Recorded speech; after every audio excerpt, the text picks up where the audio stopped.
Well, hello, this is Mike Jacko with Manria on Real Estate Promo with another Flip It Friday video tip for you guys. And I just got done speaking at the New Orleans RIA down here in Louisiana tonight. And it came to mind that I should probably discuss exit strategies with everyone. Because when you're making your offers, a lot of investors only make their offers based on cash, based on the flip it, fix and flip strategy. The one that you see on A&E and HGTV and all that stuff. But there's so many different exit strategies out there that in order to start getting creative and making different types of offers, like seller finance offers and the long-term, more creative stuff, or quite honestly, there's a lot more profit to be made in those types of transactions. You need to actually know your exit strategies in order to be able to be confident in making your offers. Because if you bought a property, say subject to, well, you can pay more for a property that is over financed or financed higher than your MAO, maximum allowable offer, or your cash offer for your typical fix and flip where you buy it low, fix it up, and sell it high.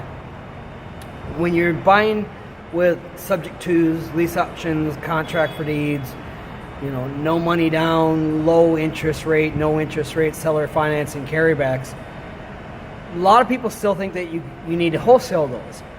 And I just ran into another student or another member down here of the New Orleans RIA that it took him like 2 years to find the deal, and he was all proud of it. And I asked him what he's going to do. He said, well, I'm going to fix it and then sell it.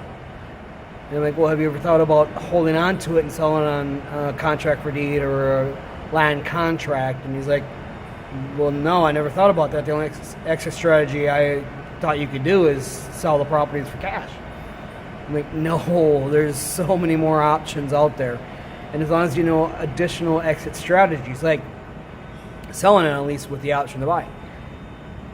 It comes down to controlling properties and managing the cash flow. There is so much more money to be made in the long term. Yeah, it's not the quick upfront cash you would get from wholesaling or flipping a property, but there's so much more money to be made in real estate in the long run if you just know extra exit strategies other than just cash sales. Like turn around and sell it on a sweat equity program.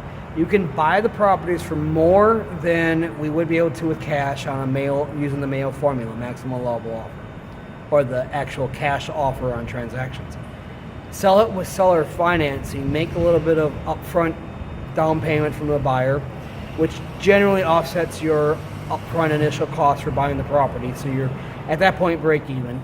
Then a small or to a moderate monthly cash flow, and not have to spend the money on the renovation, so you don't have to go get a hard money loan.